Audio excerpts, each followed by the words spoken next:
Hi ಎಲ್ಲರಿಗೂ, ನಾನು Prajwal, challenge coaching classes Sinnur ವತಿಯಿಂದ. ನಾವು ಇವತ್ತು ಆದರ್ಶ ವಿದ್ಯಾಲಯ ಪರೀಕ್ಷೆಯ ಪ್ರೀವಿಯಸ್ ಇಯರ್ ಕ್ವಶನ್ಸ್ ಯಾವುದು ವಿಜ್ಞಾನಕ್ಕೆ ಸಂಬಂಧಪಟ್ಟಂತ ಕ್ವಶನ್ಸ್ ನ ತಗೊಂಡ್ಬಂದಿದ್ದೀನಿ. ಬನ್ನಿ ಫಸ್ಟ್ ಡಿಸ್ಕಷನ್ ಮಾಡೋಣ. ಫಸ್ಟ್ ಕ್ವಶನ್ ನೋಡ್ರಿ, ಏನೈತಿ? ದೊಡ್ಡ ಮರಗಳ ಕೊಂಬೆಗಳ ಮೇಲೆ ಬೆಳೆಯುವ ಸಸ್ಯಗಳಿಗೆ ಉದಾಹರಣೆ ಅಂತ ಕೇಳ್ಯಾರ. ಅಂದ್ರೆ ಯಾವ ದೊಡ್ಡ ಮರಗಳು ಇರ್ತಾವ ನೋಡಿ, ಈ ತರ ಮರಗಳಿರ್ತಾವ ಅಂತ ತಿಳ್ಕೊರಿ. ಈ ಮರಗಳ ಕೊಂಬೆಗಳಿರ್ತಾವಲ್ಲ, ಆ ಕೊಂಬೆಗಳ ಮೇಲೆ ಚಿಕ್ಕ ಚಿಕ್ಕ ಚಿಕ್ಕ ಸಸ್ಯಗಳು ಬೆಳ್ಕೊಂಡಿರ್ತಾವ, ಅದಕ್ಕೆ ಉದಾಹರಣೆ ಅಂತ ಕೇಳ್ಯಾರ. Example for plants growing on the branches of the big trees. ಅಂದ್ರ ಟ್ರೀಸ್ ನ ಬ್ರಾಂಚಸ್ ಮೇಲೆ ಯಾವ್ದು ಬೆಳಿತಾವು? ಫಸ್ಟ್ ನೋಡಿ, ಕೀಟಹಾರಿ ಸಸ್ಯಗಳು, ಇನ್ಸೆಕ್ಟಿವೋರಸ್ ಪ್ಲಾಂಟ್ಸ್. ಅಂದ್ರೆ ಯಾವ ಪ್ಲಾಂಟ್ಸ್ ಇನ್ಸೆಕ್ಟ್ಸ್ ತಿಂತಾವ್ ನೋಡ್ರಿ, ಅವಕ್ಕೆ ನಾವು ಇನ್ಸೆಕ್ಟಿವೋರಸ್ ಪ್ಲಾಂಟ್ಸ್ ಅಂತ ಕರಿತೀವಿ. ಫಾರ್ ಎಕ್ಸಾಂಪಲ್ ಡ್ರಾಸೆರಾ, ನೆಪೆಂಥಿಸ್ ಮತ್ತೆ ಯೂಟ್ರಿಕ್ಯುಲೇರಿಯಾ ಅಂತ. ಇವೇ ನೀವು ಕೀಟಹಾರಿ ಸಸ್ಯಗಳು. ಇದು ಅಲ್ಲ. ನೆಕ್ಸ್ಟ್, ತೇಲುವ ಸಸ್ಯಗಳು, ಫ್ಲೋಟಿಂಗ್ ಪ್ಲಾಂಟ್ಸ್. ಹೆಸರಿನಲ್ಲೇ ಐತಿ. ತೇಲುವ ಸಸ್ಯಗಳನ್ನು ಎಲ್ಲಿ ತೇಲ್ತಾವು? ನೀರೊಳಗಡೆ ತೇಲ್ತಾವು. ಅವಕ್ಕೆ ನಾವೇನಂತ ಕರಿತೀವಿ? ಫ್ಲೋಟಿಂಗ್ ಪ್ಲಾಂಟ್ಸ್ ಅಂತ ಕರಿತೀವಿ. ಫಾರ್ ಎಕ್ಸಾಂಪಲ್ ಡಕ್ ವೀಡ್ ಅಂತ ಐತಿ. ಇವೇ ನೀವು ತೇಲುವ ಸಸ್ಯಗಳು. ನೆಕ್ಸ್ಟ್, ಅಪ್ಪು ಸಸ್ಯಗಳು. ಇದಕ್ಕ ಎಪಿಫೈಟ್ಸ್ ಅಂತ ಕರಿತೀವಿ. ಏನಂತ ಕರಿತೀವಿ? ಎಪಿಫೈಟ್ಸ್. ಇವಕ್ಕ ಅಪ್ಪು ಸಸ್ಯಗಳು. ಅಪ್ಪು ಅಂತಂದ್ರ ಇಲ್ಲಿ ನೋಡ್ರಿ, ಅಪ್ಪು ಅಂದ್ರೆ ಅಪ್ಪುಗೆ ಕೊಡೋದು. ಅಂದ್ರೆ ಇದ್ರ ಹೆಸರಿನಲ್ಲೇ ಐತಿ ಏನಂತ? ಕೊಂಬೆಗಳ ಮೇಲೆ ಬೆಳೆಯುವಂತ ಸಸ್ಯಗಳು ಯಾವುವು? ಅಪ್ಪು ಸಸ್ಯಗಳು. ಆಪ್ಷನ್ ಸಿ ಐತಲ್ಲ, ಇದು ಸರಿಯಾದ ಉತ್ತರ. Next, ಕೊಳೆತಿನಿಗಳು, saprophytes. ಸ್ಯಾಟ್ರೋ ಅಲ್ಲ, ಸ್ಯಾಪ್ರೋಫೈಟ್ಸ್. ಅಂದ್ರೆ ಕೊಳೆತಿನಿಗಳು ಅಂದ್ರೆ ಕೊಳೆತಿರೋ, ಡೆಡ್ ಅಥವಾ ಡಿಕೇಯಿಂಗ್, ಕೊಳೆತಿರೋ ಮ್ಯಾಟರ್ ಮೇಲೆ ಬೆಳೆಯುವಂತ ಏನಂತ ಕರೀತಾರ? ಸ್ಯಾಪ್ರೋಫೈಟ್ಸ್ ಅಂತ ಕರೀತಾರ. ಹಂಗಾದ್ರೆ ಯಾವ್ದು? Option C is the right answer. Next question ನೋಡ್ರಿ, ವಯಸ್ಕರಲ್ಲಿ ಪಾಚಿ ಹಲ್ಲುಗಳ ಸಂಖ್ಯೆ. ನೋಡ್ರಿ, ಈ ತರ ಕ್ವಶನ್ಸ್ ಪದೇ ಪದೇ ಪದೇ ರಿಪೀಟ್ ಆಗ್ತಾವ. ಫಸ್ಟ್ ನೋಡ್ರಿ, ಇನ್ಸಿಸರ್ಸ್ ಅಂದ್ರೆ ಪಾಚಿ ಹಲ್ಲುಗಳು ಅಂತ ಕರೀತಾರ. ಹಂಗಂದ್ರೆ ಇನ್ಸಿಸರ್ಸ್ ಎಷ್ಟಿರ್ತಾವು? 8 ಇನ್ಸಿಸರ್ಸ್ ಇರ್ತಾವ. ನೆಕ್ಸ್ಟ್, ಕೆನೈನ್ಸ್ ಅಂತ, ಕೆನೈನ್ ಟೀತ್, ಇವೆಷ್ಟಿರ್ತಾವು? 4 ಇರ್ತಾವ. ನೆಕ್ಸ್ಟ್, ಪ್ರೀಮೋಲಾರ್ ಕೂಡ ಎಷ್ಟಿರ್ತಾವು? 8 ಇರ್ತಾವ. Next, molar ಎಷ್ಟಿರ್ತಾವು? 12 ಇರ್ತಾವ. ಟೋಟಲ್ 32 ಹಲ್ಲುಗಳು. ಏನು? ಇನ್ಸಿಸರ್ಸ್ 8 ಅಂದ್ರ ಇನ್ಸಿಸರ್ಸ್ ಎಷ್ಟು? 8. ಕೆನೈನ್ಸ್ ಎಷ್ಟು? 4. ಪ್ರೀಮೋಲಾರ್ 8, ಮೋಲಾರ್ 12. ಟೋಟಲ್ 32 ಹಲ್ಲುಗಳು. ನೆಕ್ಸ್ಟ್, ಹಂಗಂದ್ರೆ ಇನ್ಸಿಸರ್ಸ್ ಎಷ್ಟಾಯ್ತು? 8 ಐತಲ್ಲ. ಇದು option B is the right answer. ಮುಂದಿನ ಪ್ರಶ್ನೆಗೆ ಹೋಗೋಣ ಅಂತ. ಕೆಳಗಿನವುಗಳಲ್ಲಿ ಸರಿಯಾದ ದ್ವೈವಾರ್ಷಿಕ ಬೆಳೆಯು. ದ್ವೈವಾರ್ಷಿಕ ಅಂದ್ರ ಬೈಆನ್ಯುವಲ್ ಪ್ಲಾಂಟ್ ಯಾವ್ದಪ್ಪ ಅಂತ ಕೇಳ್ಯಾರ. Correct biannual crop group among the following. First, biannual ಅಂತಂದ್ರೆ ಏನು? ಬೈಆನ್ಯುವಲ್ ಅಂತಂದ್ರೆ 2 ಇಯರ್ಸ್ ಅಥವಾ 2 ಸೀಸನ್ಸ್. 2 ಇಯರ್ಸ್ ಅಥವಾ 2 ಸೀಸನ್ಗೆ ಒಮ್ಮೆ ಬೆಳೆಯುವಂತ ಬೆಳೆಗಳಿಗೆ ಏನಂತ ಕರಿತೀವಿ ನಾವು? ಬೈಆನ್ಯುವಲ್ ಕ್ರಾಪ್ಸ್ ಅಂತ ಕರಿತೀವಿ. ಈಗ ಫಾರ್ ಎಕ್ಸಾಂಪಲ್ ಯಾವುವು ಇಲ್ಲಿ ನೋಡ್ರಿ, ಶುಂಠಿ, ಗಜ್ಜರಿ ಮತ್ತ ಕಬ್ಬು, ಇವೆಲ್ಲ ಏನಿವು? ಬೈಆನ್ಯುವಲ್ ಪ್ಲಾಂಟ್ಸ್. ಕ್ಯಾರೆಟ್ ಐತಲ್ಲ, ಇದು ಕೂಡ. ಹಂಗಂದ್ರ ಇದ್ರೊಳಗೆ ಕೊಟ್ಟಿರುವಂತ 2 ಬೈಆನ್ಯುವಲ್ ಪ್ಲಾಂಟ್ಸ್ ಯಾವ್ದು ಅಂತ ಕೇಳ್ಯಾರ. ಒಂದೇದ್ ನೋಡ್ರಿ, ಭತ್ತ ಐತಲ್ಲ, ಒಂದೇ ಸೀಸನ್ ಒಳಗೆ ತಕ್ಕೊಂತೀವಲ್ಲ, ಇದೇನಿದು? Annual plant. ಇದು ಬೈಆನ್ಯುವಲ್ ಪ್ಲಾಂಟ್. ಹಂಗಂದ್ರ ಆಪ್ಷನ್ ಎ ತಪ್ಪು. ನೆಕ್ಸ್ಟ್, ಹತ್ತಿ ಅನ್ನೋದು ಏನಿದು? ಇದು ಆನ್ಯುವಲ್ ಪ್ಲಾಂಟ್. ಇದೇನಿದು? ಬೈಆನ್ಯುವಲ್ ಪ್ಲಾಂಟ್. ನೆಕ್ಸ್ಟ್, ಗಜ್ಜರಿ ಅನ್ನೋದು ಏನಿದು? ಗಜ್ಜರಿ ಅನ್ನೋದು ಬೈಆನ್ಯುವಲ್ ಪ್ಲಾಂಟ್. ಇದು ಏನಿದು? ಬೈಆನ್ಯುವಲ್ ಪ್ಲಾಂಟ್. ಹಂಗಂದ್ರೆ ಗೋಧಿ ಐತಲ್ಲ, ಆನ್ಯುವಲ್ ಪ್ಲಾಂಟ್. ನೋಡ್ರಿ, ಆನ್ಯುವಲ್ ಬೈಆನ್ಯುವಲ್ 2 ಕೊಟ್ರ, ಇವೆರಡು ತಪ್ಪು. ನೆಕ್ಸ್ಟ್ ಲಾಸ್ಟ್ ನೋಡ್ರಿ, ಶುಂಠಿ ಅಂದ್ರೆ ಜಿಂಜರ್ ಮತ್ತೆ ಕಬ್ಬು, ಇವೆಲ್ಲ ಏನಿವು? 2 ಏನಿವು? ಬೈಆನ್ಯುವಲ್ ಪ್ಲಾಂಟ್. ಅದಕ್ಕೆ ಸರಿಯಾದ ಉತ್ತರ ಆಪ್ಷನ್ ಡಿ. ನೆಕ್ಸ್ಟ್, ಮುಂದಿನ ಪ್ರಶ್ನೆಗೆ ಹೋಗೋಣ ಅಂತ. ಮುಂದಿನ ಪ್ರಶ್ನೆಗೆ ಹೋಗೋಕಿನ ಮುಂಚೆ ನಮ್ಮ ಚಾಲೆಂಜ್ ಕೋಚಿಂಗ್ ಕ್ಲಾಸಸ್ ವತಿಯಿಂದ ಜೀನಿಯಸ್ ಅವಾರ್ಡ್ ಎಕ್ಸಾಮ್ಸ್ ನಡೆಸ್ತಾ ಇದೀವಿ. ಈ ಎಕ್ಸಾಮ್ ನಲ್ಲಿ ಬರೋರಿಗೆ 200 ರೂಪಾಯಿ ಎಂಟ್ರಿ ಫೀಸ್ ಇರುತ್ತೆ. ಯಾರಿಗೆ? ಪ್ರೆಸೆಂಟ್ ಯಾರು 4th ಸ್ಟ್ಯಾಂಡರ್ಡ್ ಓದ್ತಾ ಇದ್ರಿ ಅವರಿಗೆ ಈ ಎಕ್ಸಾಮ್ ಇರುತ್ತೆ. ಯಾರು ಈ ಎಕ್ಸಾಮ್ ನ ಕ್ಲಿಯರ್ ಮಾಡ್ತೀರಿ ಅವರಿಗೆ 20 ಜನರಿಗೆ ಏನಿರುತ್ತಾ? ಫ್ರೀ ಎಜುಕೇಶನ್ ಕೊಡ್ಬೇಕಂತ ನಮ್ಮ ಸಂಸ್ಥೆಯಿಂದ ಡಿಸೈಡ್ ಮಾಡಿದ್ವಿ. ಮತ್ತೆ ಈ 200 ರುಪೀಸ್ ನ ನಾವಿಂದ ಇದರಿಂದ ಏನು ಲಾಭ ತಗೊಳ್ಳೋಣ. ಈ 200 ರುಪೀಸ್ ನಲ್ಲಿ ನಾವು ನಿಮ್ಗೊಂದು ಎಕ್ಸಾಮ್ ರೈಟಿಂಗ್ ಪ್ಯಾಡ್ ಕೊಡ್ತೀವಿ. ಬರೋರಿಗೆಲ್ಲರಿಗೂ ಊಟದ ವ್ಯವಸ್ಥೆ ಇರುತ್ತಾ, ಮತ್ತೆ ಸಿಸ್ಟಮೆಟಿಕ್ ಆಗಿ ಎಲ್ಲ ಅರೇಂಜ್ಮೆಂಟ್ಸ್ ಮಾಡಿರ್ತೀವಿ. ಮತ್ತೆ ನಿಮ್ಗೆ ಕಲ್ಚರಲ್ ಪ್ರೋಗ್ರಾಮ್ಸ್ ಕೂಡ ಇರ್ತವೆ. ಬನ್ನಿ, ಎಂಜಾಯ್ ಮಾಡಿ. ನೆಕ್ಸ್ಟ್, 4th ಕ್ವಶನ್ ನೋಡ್ರಿ, ನಮ್ಮ ದೇಹದಲ್ಲಿ ರಕ್ತವನ್ನು ಶೋಧಿಸುವ ಅಂಗ. ಶೋಧಿಸುವ ಅಂದ್ರೆ ಕ್ಲೀನ್ ಮಾಡುವಂಥದ್ದು.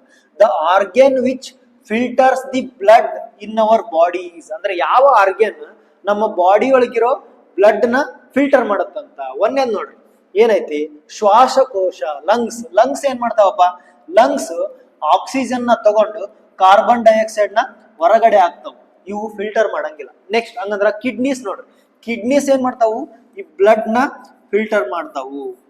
ಏನ್ ಮಾಡ್ತಾವು ಇವು, ಬ್ಲಡ್ ನ ಫಿಲ್ಟರ್ ಮಾಡ್ತಾವ. ಅಂದ್ರೆ ಸರಿಯಾದ ಉತ್ತರ ಆಪ್ಷನ್ ಬಿ. ಹಂಗಂದ್ರ ಹೃದಯ, ಹಾರ್ಟ್ ಏನ್ ಮಾಡತ್ತಪ್ಪ, ಹಾರ್ಟ್ ಬ್ಲಡ್ ನ ಪಂಪ್ ಮಾಡುತ್ತ, ಎಲ್ಲಾ ಆರ್ಗನ್ಸ್ ಏನ್ ಮಾಡುತ್ತಾ, ಬ್ಲಡ್ ನ ಪಂಪ್ ಮಾಡುತ್ತಾ. ನೆಕ್ಸ್ಟ್ ಸಣ್ಣ ಕರಳು, ಸ್ಮಾಲ್ ಇಂಟೆಸ್ಟೈನ್, ಇದೇನ್ ಮಾಡುತ್ತಾ, ವಿಟಮಿನ್ಸ್ ನ ಮತ್ತೆ ಮಿನರಲ್ಸ್ ನ ಅಬ್ಸರ್ವ್ ಮಾಡ್ಕೊಳ್ತಾ, ವಿಟಮಿನ್ಸ್ ನ ಅಬ್ಸಾರ್ಪ್ಷನ್ ಮಾಡ್ಕೊಳ್ತಾ. ನೆಕ್ಸ್ಟ್ ನೋಡ್ರಿ 5ನೇ ಪ್ರಶ್ನೆ ನೋಡ್ರಿ 5th ಕ್ವಶನ್ ಏನೈತಿ, ಮೂಳೆಗಳು ಮತ್ತು ಹಲ್ಲುಗಳ ಆರೋಗ್ಯಕ್ಕೆ ಅವಶ್ಯಕವಾದ ವಿಟಮಿನ್ ಯಾವ್ದು? ಅಂದ್ರೆ the vitamin essential for the health of bones and teeth is ಅಂತ. ಅಂದ್ರೆ ಯಾವ ವಿಟಮಿನ್ ನಮ್ಮ ಬೋನ್ಸ್ ಗೆ ಮತ್ತು ಟೀತ್ ಗೆ ಹೆಲ್ಪ್ ಆಗುತ್ತಾ ಅಂತ ಕೇಳ. ಆಪ್ಷನ್ ಎ ನೋಡ್ರಿ, ಆಪ್ಷನ್ ಎ ಐತಲ್ಲ ವಿಟಮಿನ್ ಎ, ಇದು ಐಸ್ ಹೆಲ್ತ್ ಗೆ ಬಹಳ ಇಂಪಾರ್ಟೆಂಟ್.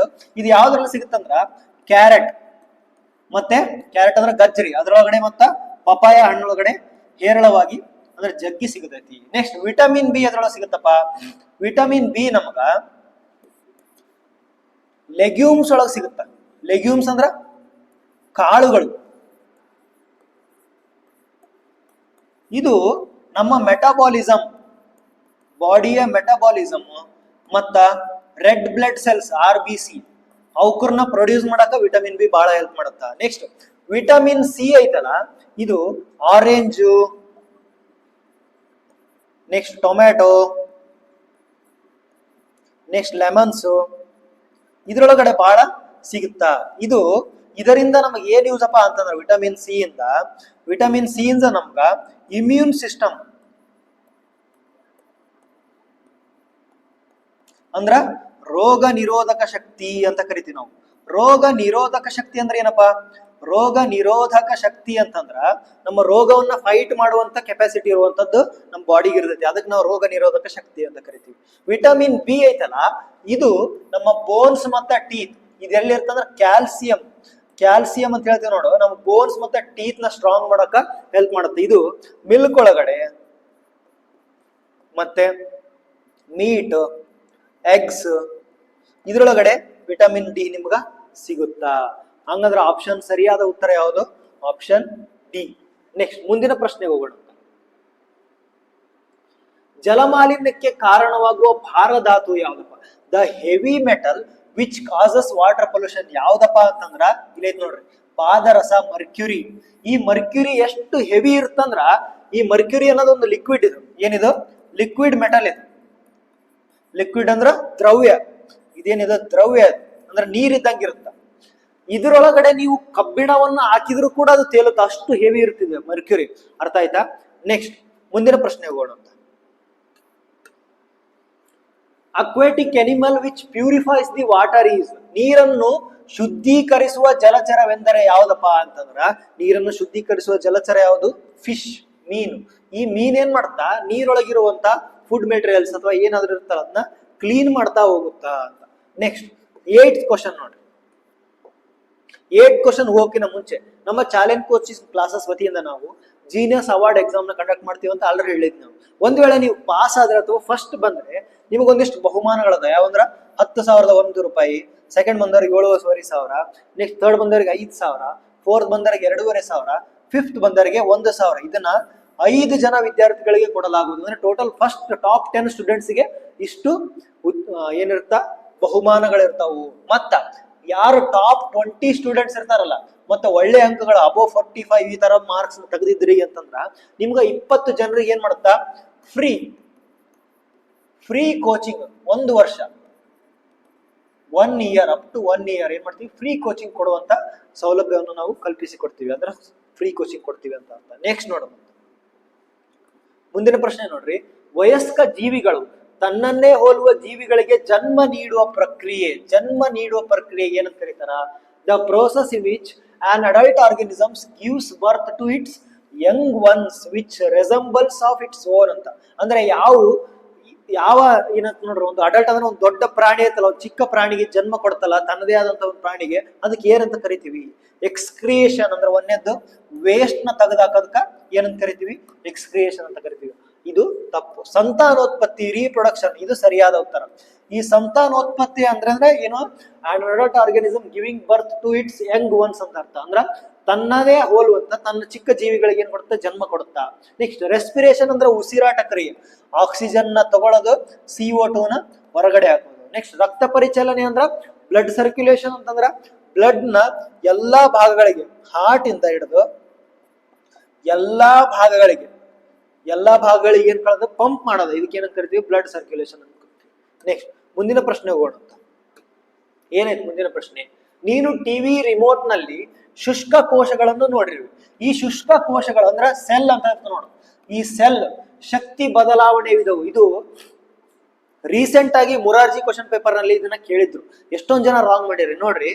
ಈ ಟಿವಿ ರಿಮೋಟ್ ಒಳಗಿರೋ ಸೆಲ್ಸ್ ಇರ್ತಾವಲ್ಲ, ಅದು ಯಾವ type of change of energy ಆಗುತ್ತಂತ ಇಲ್ಲಿ ನೋಡ್ರಿ. ಫಸ್ಟ್ ಸೆಲ್ಸ್ ಇರ್ತಾವ ನೋಡಿ, ಈ ತರ ಬ್ಯಾಟ್ರಿ ಅಂತ ಕರಿತೀವಲ್ಲ, ಈ ಸೆಲ್ಸ್ ಒಳಗಡೆ ಒಂದ್ ಕಡೆ ಪ್ಲಸ್ ಅಂತ ಇರ್ತಾವ, ಒಂದ್ ಕಡೆ ಮೈನಸ್ ಇರ್ತಲ್ಲ, ಇದ್ರೊಳಗಡೆ ಕೆಮಿಕಲ್ ನ ತುಂಬಿರ್ತಾರ. ಈ ಕೆಮಿಕಲ್ ನ ಯಾವಾಗ ನಾವು ಬ್ಯಾಟ್ರಿ ಒಳಗ ಅಥವಾ ಏನಂತ ರಿಮೋಟ್ ಒಳಗೆ ಹಾಕ್ತಿವಲ್ಲ, ಆ ಕೆಮಿಕಲ್ ಏನಾಗುತ್ತಾ? ಎಲೆಕ್ಟ್ರಿಕಲ್ ಎನರ್ಜಿಯಾಗಿ ಕನ್ವರ್ಟ್ ಆಗುತ್ತಾ. ಕೆಮಿಕಲ್ ಇಂದ ಎಲೆಕ್ಟ್ರಿಕಲ್ ಇಂದ ನೆನ್ಪಿಡ್ರಿ, ಕೆಮಿಕಲ್ ಇಂದ ಎಲೆಕ್ಟ್ರಿಕಲ್ ಎದ್ರೊಳಗಡೆ? ಸೆಲ್ಸ್ ಒಳಗಡೆ ಸೆಲ್ ಇರ್ತಾವ ನಾವು ಬ್ಯಾಟ್ರಿ ಅಂತ ಕರಿತೀವಲ್ಲ, ಅದ್ರೊಳಗಡೆ ಕೆಮಿಕಲ್ ಇಂದ ಎಲೆಕ್ಟ್ರಿಕಲ್ ಆಗಿ ಕನ್ವರ್ಟ್ ಆಗುತ್ತಾ. ಅಂದ್ರೆ ಸರಿಯಾದ ಉತ್ತರ ಯಾವುದು? Chemical to electrical, option A. ಹಂಗಂದ್ರೆ ಉಳಿದಿರೋ ಆಪ್ಷನ್ಸ್ ನೋಡ್ಕೊಂತ ಹೋಗೋಣ. ಅದಕ್ಕಿಂತ ಮೆಕ್ಯಾನಿಕಲ್ ಟು ಎಲೆಕ್ಟ್ರಿಕಲ್, ಇದಕ್ಕೊಂದು ಎಕ್ಸಾಂಪಲ್ ಕೊಡ್ತಾ ಹೋಗ್ತೀನಿ ನಾನು. ಮೆಕ್ಯಾನಿಕಲ್ ಎನರ್ಜಿಯಿಂದ ಎಲೆಕ್ಟ್ರಿಕಲ್ ಎನರ್ಜಿ ಎಲ್ಲಿ ಕನ್ವರ್ಟ್ ಆಗುತ್ತಪ್ಪ ನಿಮಗ? ಮೆಕ್ಯಾನಿಕಲ್ ಎನರ್ಜಿ ಇವಾಗ ನೋಡ್ರಿ, ನೀವೊಂದು ಫ್ಯಾನ್, ವಿಂಡ್ ಮಿಲ್ಸ್ ಅಂತ ನೋಡಿರ್ತೀರ. ಆ ವಿಂಡ್ ಮಿಲ್ಸ್ ಒಳಗಡೆ ತಿರುಗುವುದರಿಂದ ಏನಾಗುತ್ತೆ? ಕರೆಂಟ್ ಉತ್ಪಾದನೆ ಆಗುತ್ತಲ್ಲ, ಅಲ್ಲಿ ಮೆಕ್ಯಾನಿಕಲ್ ಇಂದ ಎಲೆಕ್ಟ್ರಿಕಲ್ ಆಗುತ್ತೆ. ನೆಕ್ಸ್ಟ್ ಹೀಟ್ ಇಂದ ಎಲೆಕ್ಟ್ರಿಕಲ್. ನೀವು ನೋಡ್ರಿ, ಕೋಲ್ ಅಂದ್ರೆ ಗೊತ್ತಲ್ಲ, ಕಲ್ಲಿದ್ದಲಿಂದ ಬೆಂಕಿ ಹಚ್ಚಿ ರಾಯಚೂರೊಳಗೆ ಶಕ್ತಿನಗರ ಐತಿ ಗೊತ್ತಾ? ಶಕ್ತಿನಗರ್ ರಾಯಚೂರೊಳಗಡೆ, ಆ ಶಕ್ತಿನಗರ ಒಳಗಡೆ ಕೋಲಿಂದ ಏನ್ ಮಾಡ್ತಾರ? ಎಲೆಕ್ಟ್ರಿಸಿಟಿಯಾಗಿ ಕನ್ವರ್ಟ್ ಮಾಡ್ತಾರೆ. ಹೆಂಗ್ ಮಾಡ್ತಾರೆ ಕನ್ವರ್ಟ್ ಮಾಡೋದು? ಅದನ್ನ ಬೆಂಕಿ ಹಚ್ತಾರ. ಆ ಬೆಂಕಿ ಹಚ್ಚಿ ಅದರಿಂದ ಏನ್ ಮಾಡ್ತಾರ? ವಿದ್ಯುತ್ ಉತ್ಪಾದನೆ ಮಾಡ್ತಾರ. ಅದನ್ನ ನಾವು ಹೀಟ್ ಟು ಎಲೆಕ್ಟ್ರಿಕಲ್ ಗೆ ಎಕ್ಸಾಂಪಲ್ ಕೊಡಬಹುದು. ನೆಕ್ಸ್ಟ್ ಲೈಟ್ ಟು ಎಲೆಕ್ಟ್ರಿಕಲ್ ಅಂತಂದ್ರ ಸೋಲಾರ್ ಪ್ಯಾನಲ್ ಇರ್ತದೆ ನೋಡು. ಈ ಸೋಲಾರ್ ಪ್ಯಾನಲ್ಸ್ ಇರ್ತಾವಲ್ಲ, ಸೋಲಾರ್ ಪ್ಯಾನಲ್ ಒಳಗಡೆ ಲೈಟ್ ಇಂದ ಎಲೆಕ್ಟ್ರಿಕಲ್ ಎನರ್ಜಿಯಾಗಿ ಕನ್ವರ್ಟ್ ಮಾಡ್ತಾ ಹೋಗುತ್ತೆ. ಅಂದ್ರೆ ಸರಿಯಾದ ಉತ್ತರ ಆಪ್ಷನ್ ಎ. ನೆಕ್ಸ್ಟ್ ಕೊನೆಯ ಪ್ರಶ್ನೆ ನೋಡೋಣ ಅಂತ. ಏನಾಯ್ತು ಕೊನೆಯ ಪ್ರಶ್ನೆ? ಶ್ವಾಸಕೋಶಗಳಿಂದ ಬರುವ ಶುದ್ಧ ರಕ್ತದಲ್ಲಿ ಈ ಅನಿಲವಿರುತ್ತದೆ. The pure blood which comes from lungs. Already ಹೇಳಿದ್ ನಾನು, ಲಂಗ್ಸ್ ಒಳಗಡೆ ಏನಾಗುತ್ತಪ್ಪ? ಲಂಗ್ಸ್ ಒಳಗಡೆ CO2 ನ ತೆಗೆದಾಕಿ ಆಕ್ಸಿಜನ್ ನ ಕಳಿಸ್ತಾರ. ಯಾವ್ದ್ರೊಳಗ? ಬ್ಲಡ್ ಒಳಗಡೆ. ನಾವು ಯೂಸ್ ಮಾಡಿರ್ತೀವಲ್ಲ, ಈ ಬ್ಲಡ್ ಒಳಗಡೆ CO2 ಇರ್ತೈತಿ ಫಸ್ಟ್. ಯಾವ್ದು ನಾವು ಯೂಸ್ ಮಾಡಿದಾಗ ಆ CO2 ನ ತೆಗೆದಾಕಿ ಲಂಗ್ಸ್ ಏನ್ ಮಾಡ್ತೀವಿ? ಇದ್ರೊಳಗಡೆ ಆಕ್ಸಿಜನ್ ನ ಪುಟ್ ಮಾಡುತ್ತಾ. ಹಂಗಂದ್ರ ಯಾವ್ದು ಇರ್ತಪ್ಪ? ಆಪ್ಷನ್ ಬಿ ಐತಲ್ಲ ಸರಿಯಾದ ಉತ್ತರ, ಆಕ್ಸಿಜನ್ ಇರ್ತ. ಇವತ್ತಿಗೆ ಇಷ್ಟು ಸಾಕು. ಮತ್ತಿಷ್ಟು ಕ್ವಶನ್ಸ್ ನಾಳೆ ತಗೊಂಡ್ಬರ್ತೀನಿ. ಧನ್ಯವಾದ.